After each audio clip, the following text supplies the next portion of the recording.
when I'm looking at what's happening right now around the world of COVID, there's a lot of great information out there. And one of the things that I began to look at is that some of the wisdom that I was able to carry into my life happened in these little sweet moments, these little tiny conversations with people, not unlike yourself, Miss Lucy, that as we open up the doors to vulnerability, we find that a lot of wisdom lurks in there. And so I'm just interviewing folks, everyday folks, our people in our lives, our friends, our family. We always want to look at like who wrote the latest book, who's doing the best blog, who's doing the coolest podcast, who's got the best Instagram. We look at all those things, and yet if we really boiled it down to the essence and we go, tell me your greatest piece of advice you've ever heard, we're almost always going to go into some of these really cool, intimate conversations with people. And so that's what I want to bring to the table. Absolutely. Sure. Yeah. Thank you so much, Randy, for inviting me on. I mean, I did sort of say to you, I'll definitely come on and do one for you. I love getting to know new people just like you do. So it seemed the obvious match that, well, let's just interview and chat. It's great. Yeah. Hey, man, I'm telling you, there ain't nothing wrong with having somebody who's got a really cool accent either. I mean, that's always And I love the fact you keep saying Miss Lucy, right? We just don't say that in England. So I'm like, why would you say Miss Lucy? It's different. I was in New York for the Inman conference. And so I was with a good friend of mine, has become a good friend of mine, Nicole. And I would always say yes or yes, ma'am, no, ma'am. I would always call somebody Miss or Mr. Like if I was sitting down at a table and the waiter or waitress comes up, I would ask them their name. And they're like, and I would be like, okay, thank you, Miss Jamie. It's really nice to meet you. So I would always introduce, but she goes, that's just nuts. And I'm like, that's my good old Southern charm coming out. Is that Texan then? Is that right? That's actually, to me, that's Georgia. It is Georgia, Alabama. Yeah, Georgia. Small twang. I love it. I mean, I've traveled so much that I'm used to accents and I pick them up whenever I go. I haven't got your twang just yet, but give me another few months. You don't want my twang. It lowers it takes you down a notch. You're definitely much better in the British world. Okay, so Miss Lucy, I know that I sent you some questions, but I'm gonna hit you with a curveball actually right out of the gate. And you're like, oh, wonderful. Okay. Because I think this is brilliant. So the other day you posted about your desire to be creative. Yes. And that you struggled with that. And that what you did is you started bringing the passion of your photography and understanding that creative process and like very vulnerable, made a show, all that good stuff. Well, what was it about creativity that was such a just calling in your heart that made it necessary for you to find a way to express yourself and to be creative, to be known as creative? When you're just asking me this question, and by the way, I had no clue that Randy was even asking me this question if you're watching. So the thing is, growing up, I was never artistic, shall we say. Like I was awful at drawing. And I guess people also told me I was bad at drawing. So you know how people tell you you're bad at something, you get it in your head. Right. But now in business, there is creativity in all of us, Randy. And my creativity is in how I think. Yeah. So yeah, some people are artistic creatively and some choose to show it through how they think and how they do business. So like a lot of, you and I have got to know each other a lot through social media first and foremost. Right. And I love your posts because they're a little bit different, a way out. And you love my posts because mine are also quite different, a way out. And that's actually right now in the world of social media, I think the posts that are standing out is really asking for creativity on a huge scale, wouldn't you say? I would say that. And here's what I love about what you just said, though, about bringing the idea of creativity into the business frame. The way that I define creativity is taking the overly complex and making it simplified. Like if you look at some of the great artists, right? Yeah.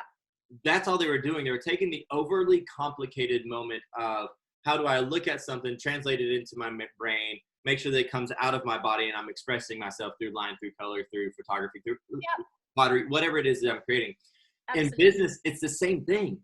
Yeah. Taking the overly complicated and simplifying it to an actionable piece of, in all honesty, I think work of art. Like everybody who's really brilliant at their lane, man, they've created works of art. Like that's why we all flock to listen to them, to watch them, to hear what they have to say. So I think that's awesome. So talk to me about like, what was why photography became a channel for you then? Okay, well, actually, I have a story here. So I know that everybody's going to love this story. So before I was in real estate, I used to take people on holiday all over the world, and it was single people. So it was called Solos Holidays.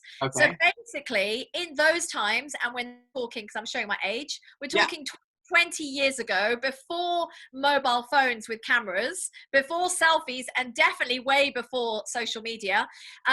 If single people are going on holiday and they're in a big group of others, I was the tour leader, and I would always capture them on my, Canon normal digital SLR camera. Yeah. And then at the end of the week, we'd have this amazing show of everybody's pictures.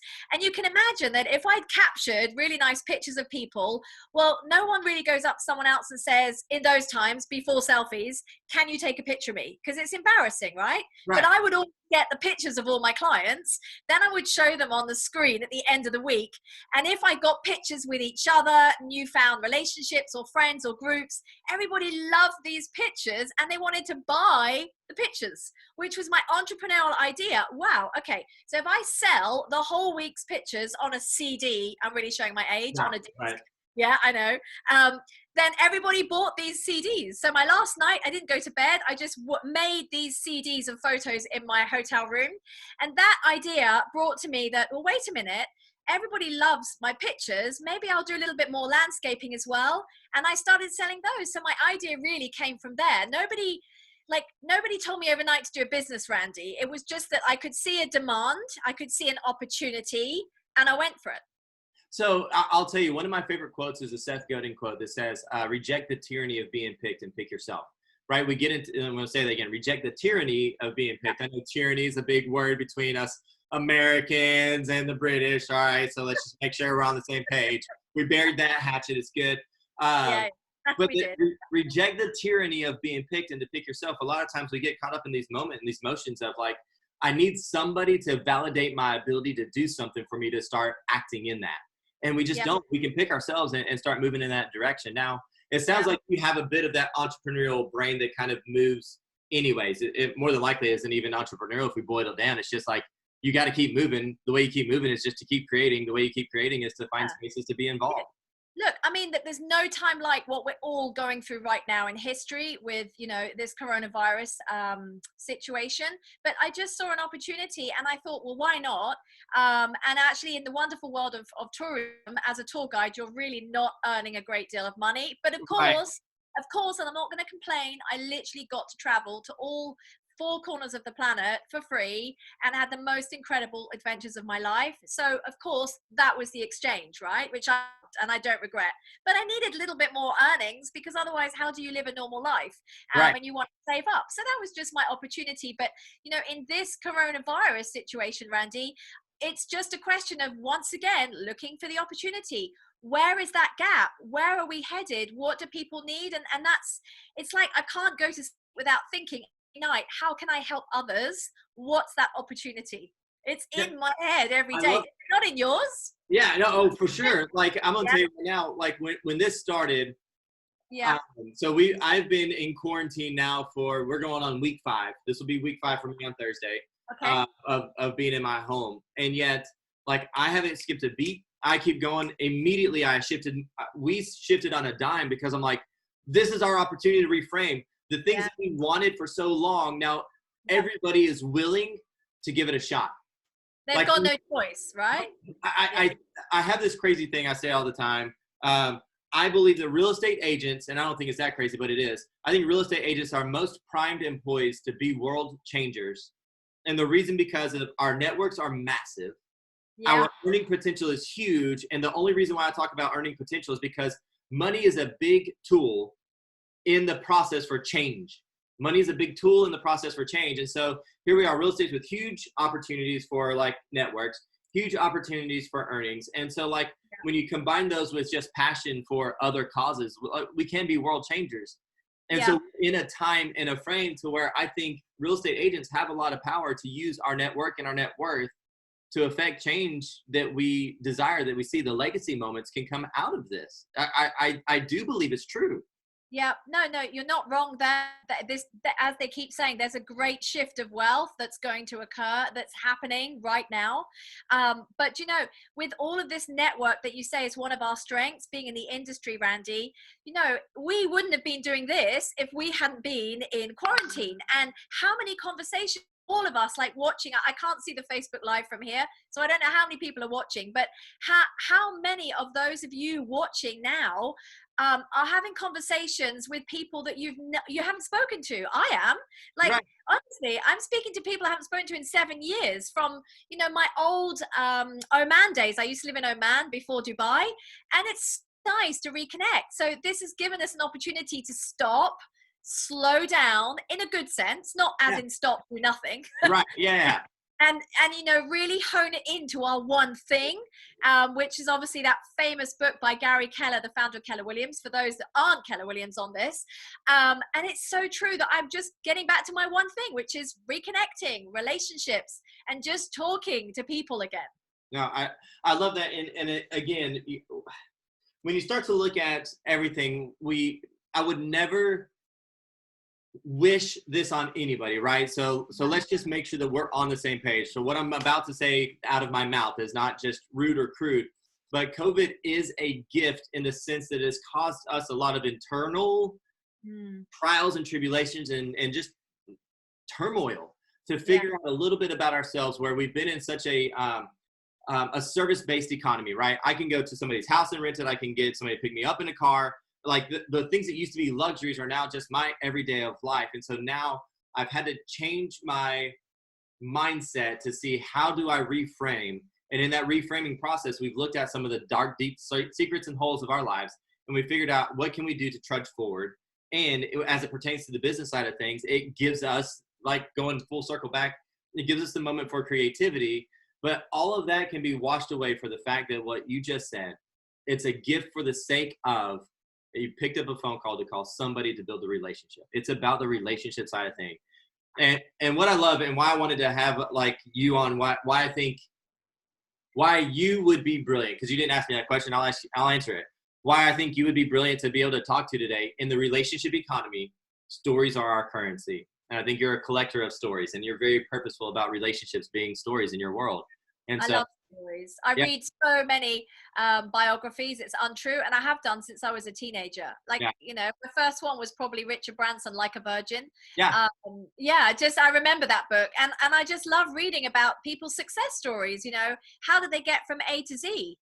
Because everyone's just normal people, and through our stories, like the reason you're doing this today, Randy, you just want to understand from different people who are average, what are our experiences, what can we share with each other, right? It's different stories. Well, let's take the word average out, because nobody's I'm not average. Excuse me, I'm not average. Neither are you. We were not born to be average, honey. Oh Sorry. gosh, you are by no means average. Okay, so now I want to shift gears into, so you are in Dubai. What got you into Dubai? Why are you in Dubai?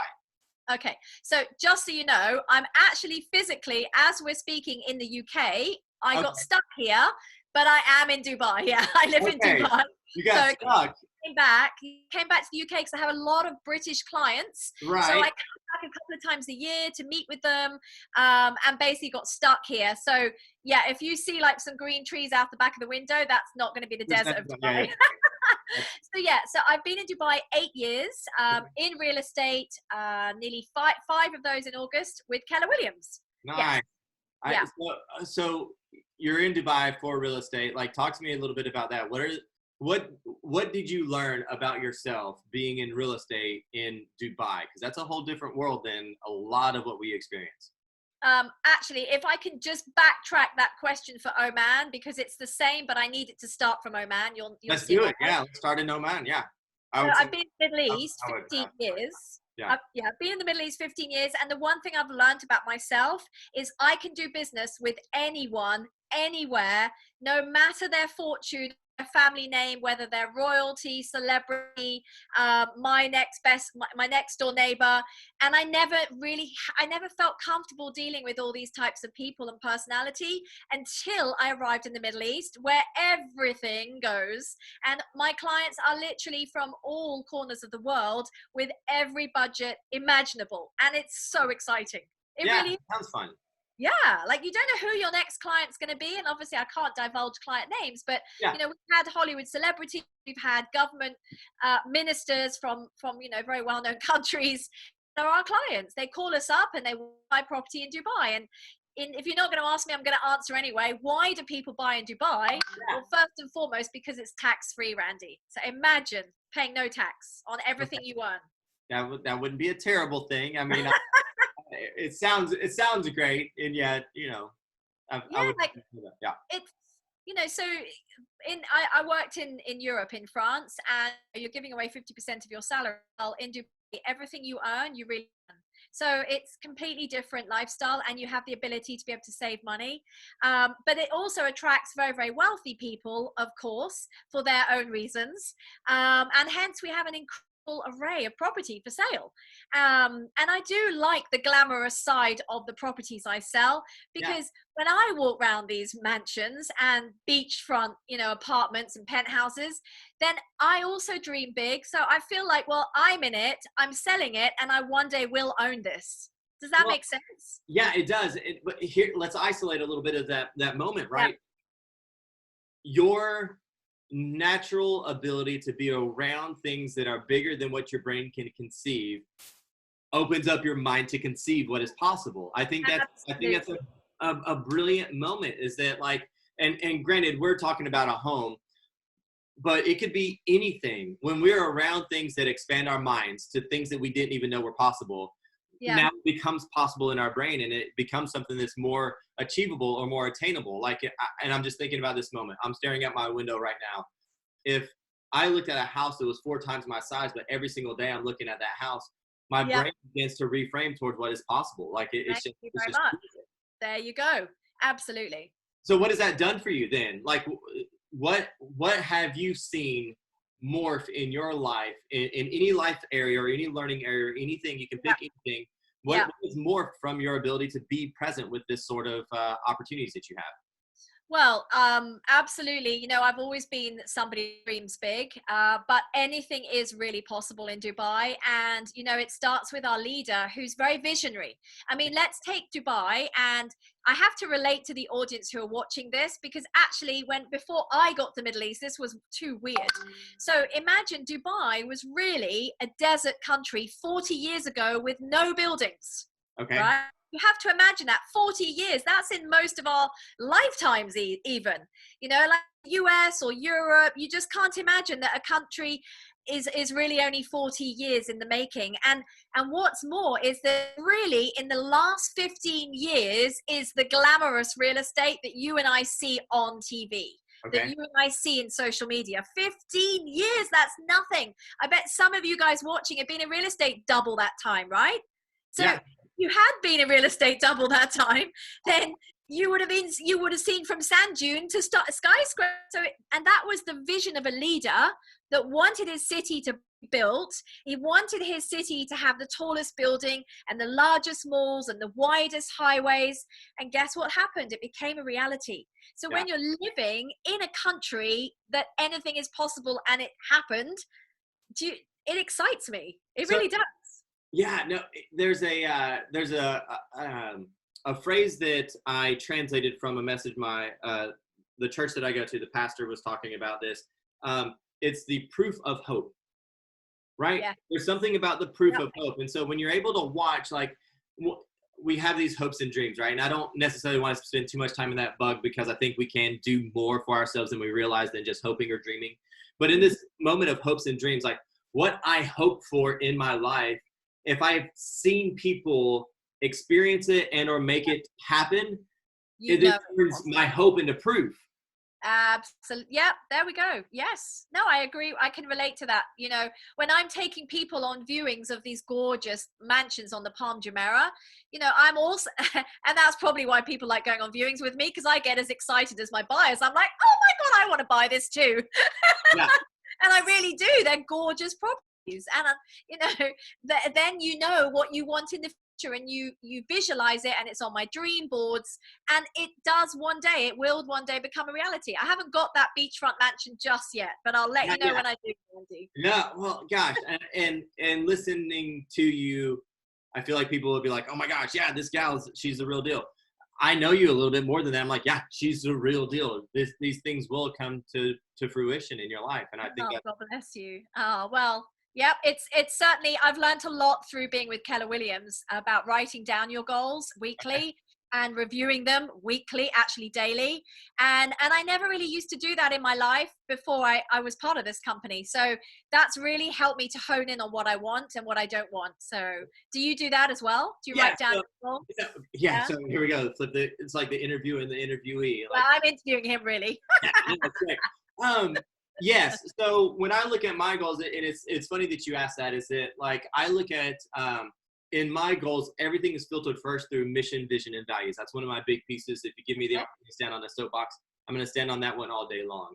And so when I look at my mission, vision, and values, I'm going to tell a quick story from just this weekend. Like I'm looking at how we will reframe and how we will evolve. Well, I pulled out my mission, vision, and value statement this weekend and go, okay, I need to really create a pivot moment here. Yeah. And I went back to it and I started looking at that. And what's really neat about it, because I have such clarity in that, the freedom of me pivoting like is super simple, super easy. There's no reinvention because I already have it laid out. And so Yeah. now there's no reinvention. It's just a matter of, am I going slightly to the left or slightly to the right? And it's like the destination is still the destination. And so that's what's the beautiful thing about this. In the time of COVID, going, doesn't it? yeah, You've got the next step. the destination is still the destination. Like if I was on the way there and I got a flat tire, well, if the destination was still the destination, I'm going to start walking. I'll start hitchhiking. If I start walking, I come across a bicycle, I'm going to get on the bicycle. Creativity, Randy, coming in. There we go. That's it. Yeah. So if the destination is still the destination, then when I revisit those things all the time, my goal is immovable. And when I have my mission, vision, values set in front of me, well, then it's just about how do I pivot in the moment to make sure that everything I want to do is still moving in that clarity moment, that freedom moment. So, yeah, no, I love that. Thank you for asking me that question. That means I might have to make my goals a little bit, like I might change them a little bit to put in my mission vision. I haven't done that yet, but I just finished reading this amazing book, Wealth Can't Wait, by David Osborne and Paul Morris. And in there, David talks about writing his vision statement. And like David Osborne's is living through helping others to be successful. And I think that's, you know, I love to help people unleash their potential. And I think it's because in our generation, when we were younger, like I'm not that old, but you know, there wasn't really this idea of mentoring and coaches. And the type of personality that I am, probably like you, Randy, is that I am so driven and I'm so hungry. And if I'd had the right mentor, I know I would have been further along the track than now. I don't regret life. Right. I believe everything happens for a reason, right? But you know, it's it's definitely important to have those mentors and coaches. So really good book. And I love that vision that you have in your goals. So yeah. Yeah. Well, I typed it into the messages there in Facebook Live, so the people who are watching can remember. Okay, yeah, it's brilliant, and it's got some good tables and graphs that you can start. It's like a life audit. You can audit your own life as to where you are today, where you want to. And you know what, Randy? Actually, this is a really opportunist moment for everyone to do those life audits because we've all got time. Right? We're all at home. So instead of sitting in front of Netflix for 2 hours, we can be doing our life audit. Yeah. Well, gosh. And I think that's the thing is that we've lost the sense of time, I think, a little bit. I think all of us have lost the sense of time. I did too. I came on this an hour early. Yeah. Well, our rhythms are off. Our triggers are off. Our habits are off. Everything is off. And so getting into a rhythm is great. I think you're absolutely like, that's it. Like you got time you can find time right now to do Yeah. that life audit. I like the idea of that understanding life audit. Everybody should write that down. Life audit. Yeah. Audit your life. Where are It's you in at? the back of that book, Yeah. or it's wealthcan'twait.com. Yeah, it's all there. Wealthcan'twait.com. Yeah. Okay. Anyone would think I'm selling for them. I'm really not. I just, when I love what I read, I just share it with everyone. Well, I'm the same way. So being on this and doing these things, like if I ever like get something, I'm like, this message brought to you, Yeah, so like I okay. play with that all the time. It's kind of funny. So when I look at what's going on in your world, I have to ask, just because you're always moving, you're always growing, you're always doing. Yeah. What are some of the things right now that you're incredibly passionate about, that you're like, what are you doing right now that's just filling your tank? Ooh, that's a really good question. What am I doing right now? I'm taking more time to make a business decision about my strengths. Okay, so we've got all this time on our hands, and I'm a real estate agent, and I'm contacting a lot of my clients every single day. But that doesn't take all day, and it shouldn't, because you only work until your concentration allows you to. Okay, time out. Next thing. So Time what? out, time out. Yeah, time out. Right. Say that one more time. You can only work for as long as your concentration allows it. Mine's about 4 hours. Obviously, a few more hours on social media. Yeah. But this is what I'm going to say. And by the way, I'm really envious behind you is a flip chart, which I desperately need. So I've been doing this massive brainstorming about my key strengths and what everybody always asks me the most questions about. Actually, I would turn that out to our audience who are watching, that if you're at a rut in your life, maybe write down the 3 questions people always come to you for advice about, right? Because that's probably your strengths in life. So people always come ask me how to get going on social media. People always come and ask me, how do I enter the real estate industry? And people always ask me, can you help me find more clients in real estate? So it's like networking. How do you network? How do you talk to people? So those are the 3 questions I get asked the most. So I'm kind of brainstorming on those 3, Randy, to decide maybe there's an opportunity for me. So that's filling my bucket right now. And I've never had time to think about that. That's really, gosh, I think that's brilliant. Like, I've never really thought about that, but the 3 questions that somebody asks you, those are probably your strength. A lot of times I think it's hard for us to do a little bit of internalization. One, we're a big critic of ourselves, or on the exact opposite, we're slightly narcissistic and we won't admit it, but like we think too highly of ourselves. Yeah. And it's really great to get balance, is to think about the things that people would say about you, or this is really cool to understand, like, these are probably your strengths. If people there might be more, by the way, you might have 10, but I would challenge anyone to find probably more than 5. They'll come to you first and foremost. You don't need to think about them. So Randy, what are yours? What do people ask you for advice about the most? So people usually ask me a lot about mindset. They ask me a lot about real estate, just because that's just a natural thing. Yeah. They ask me about parenting, and they ask me about leadership and mission, vision, values. So those are probably the things that people ask me the most. So there you go. You see, so we're different already, and by the way, we change every single year because of everything around us. In fact, I have a 4th one. What people ask me, and I never really understood how valuable it was, because I've traveled so extensively. People always ask me, where should I go on holiday, Lucy, if I want this, this, and this in my holiday, or which country should I move to next, because I've moved to so many countries in my life. Yeah. So I also get asked that, which is, it's nothing to do with real estate, is it? No. So it's quite interesting. Well, and here's the thing, and I even told you this, and I tell a lot of people this. Most of my connections now in relationships, or majority of them, are going to be in the real estate world. And this is not about real estate. And here's what I love about what you said, though. I have not asked you a single real estate question, and yet you've answered it with answered with real estate. Yeah. What I'm digging out from you and what you're saying is that, 1, you're very passionate about what you do.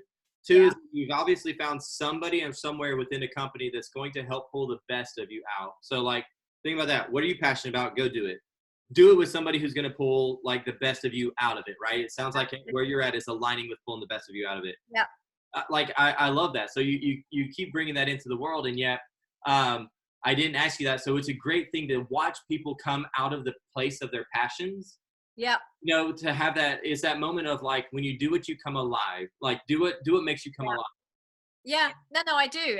And you said about I've spoken about real estate, but this wasn't meant to be like a real estate Mhm. question time as such. But I absolutely love, like I just said to you, that like if I read a really good book, I like to share it. Well, guess what? When I walk through a nice property, or it might not be a great property, but I know the returns are freaking amazing, Yeah. I want everybody to know about it. Yeah. Well, here's the Yeah. thing. My coach and I talk about this a lot. It's the intentionality of it. Yeah. It would be different if this was like one of those weird, like, let's interview today. I'm going to be interviewing the top real estate agent. Blah blah. It's like, yeah, no, I don't. I'm interviewing a real person who has a true passion for just life. The outpouring of that's going to happen. So the intentionality of what you're talking about, I think, is more important than like what business you're in. You could be in a myriad of things, and yet the intentionality of what you're doing is about like, no, this is who I am, and so this is how I'm going to talk. This is how I'm going to be. This is how I'm going to act. This is what I'm going to. This is the topic of my conversation. I'm unapologetically Lucy. Oh, yeah. Right? I, I think I am a very passionate person. And so if there's something I love, even food or, places to visit, I will naturally share it. So, maybe that's why I just found my world in real estate, because I'm amongst a lot of other really passionate people, Yeah, and who doesn't need a home, right? yeah. Everybody needs a, like at the end of the, everybody needs somewhere to live. Yeah. But Randy, I'm also going to say something else, and I'm going to be bold to say this because a lot of people don't like to talk about money, and I am going to talk about money. Please. No matter what people say, you do need money to be allowed to afford you the freedoms and the choices to get to where you want in life. Now, a lot of people say, oh, it's not about money.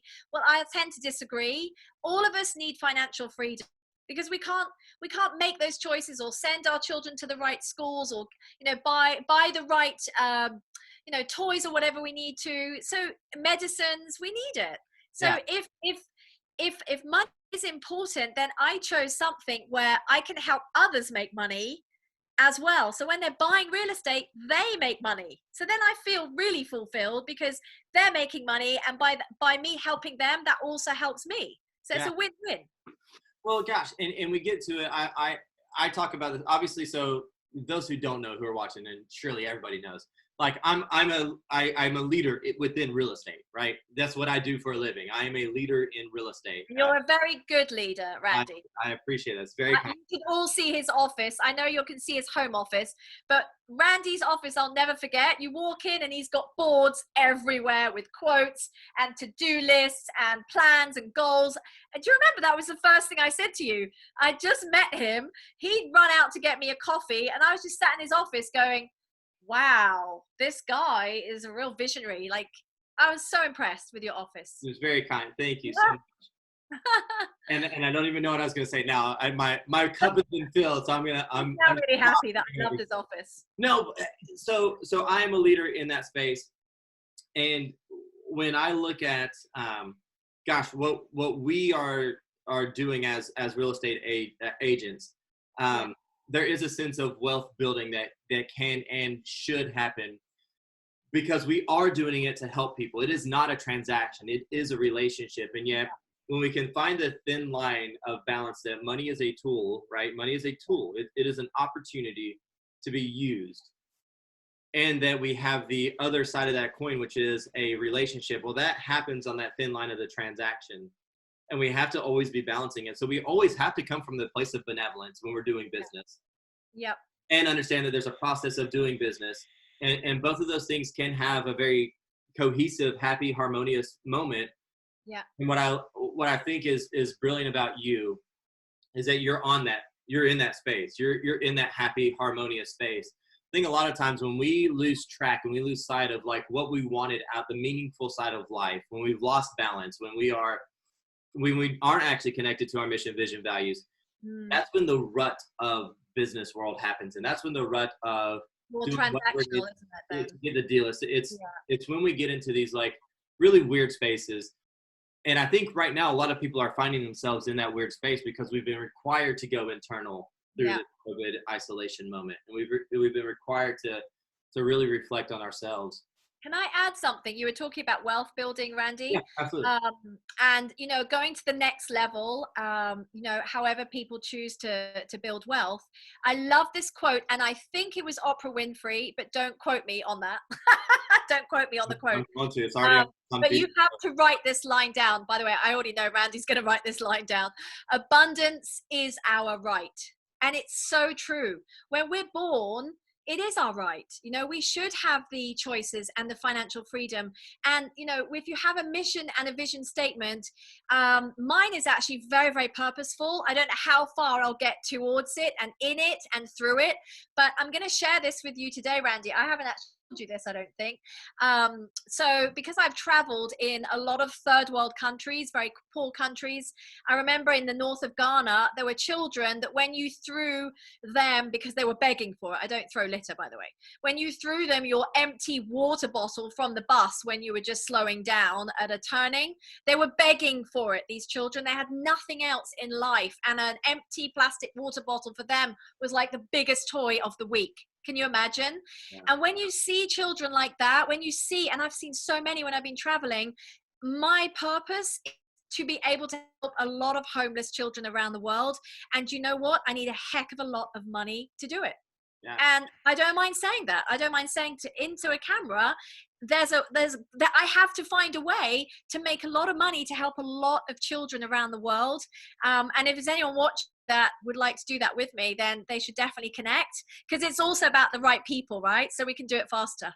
Well, you beat me to what I was going to make sure that I do at the very end, which is like, you've sacrificed to give us some of your time. I want to make sure and know, like, what are you connected to right now that we all need to be connected to? So I love that. Like, yeah, like that's awesome. I want to make sure that we can connect back to the things that you're passionate about. Like, obviously, if we've learned or grown from you in this little brief moment of time, I want to make sure we come back to be full circle with you.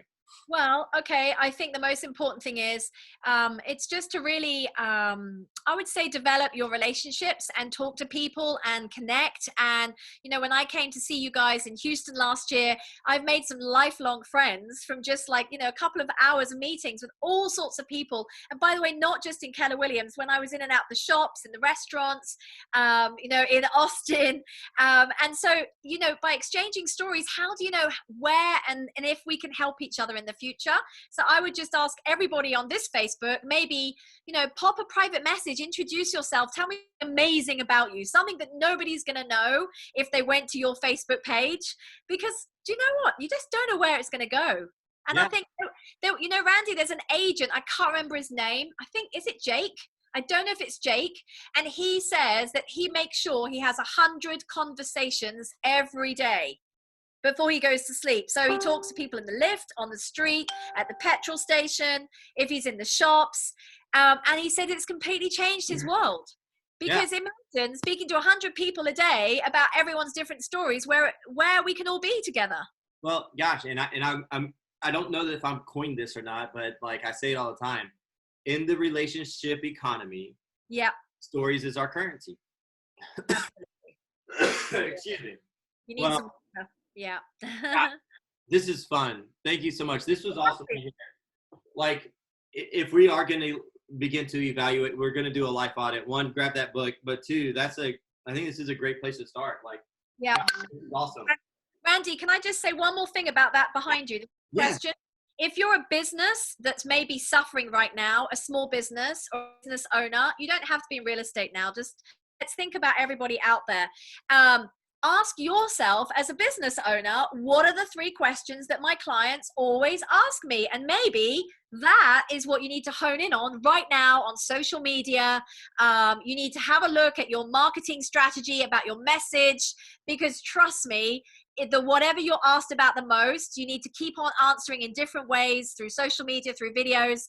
And I do a lot of coaching as well for other agents, and I'm always telling them, answer the questions. People are so obviously asking you what you're not always choosing to answer. So just answer the questions. No, I think that's brilliant. I'm going to take that into my world for sure. Amazing. Well, you're an absolute delight. Thank you so much for joining us. Gosh, this is just fun for me. And see, this is what I mean. Like, right? Like, I've already taken so much out of this one little 40-minute conversation that I can put into action into my world now to make a difference. Like, this. I'm glad. I feel happy that you've been able to do that, and I can't wait to meet everybody. And can I just, because I am a little bit of a business professional for 1 second, can everybody connect with me on Instagram, LucyJParker_. So if I just put it in the chat here, LucyYJPARKER_. So on Instagram every week. There we go. I popped it up. I'm sharing my screen so people will be able to see it. Lucy Parker _ on Instagram. Guys, yeah, go follow her. Lucy's brilliant. She's absolutely wonderful. I know that she does love to connect with people. I don't know how you create the time for it, because like you're so intentional about it. Like, I feel connected every time we talk. It's not like, oh, bless I'm you. waiting for this to end so I can go into what's next. It's like, no, I feel connected to you. So you do a really great job of making sure relationships are key in your life. And so, And you too. Thank you, Randy. you're very welcome. All right, guys. Well, y'all be awesome. Take care, everybody. All right, we'll see you. Bye-bye. Okay, bye.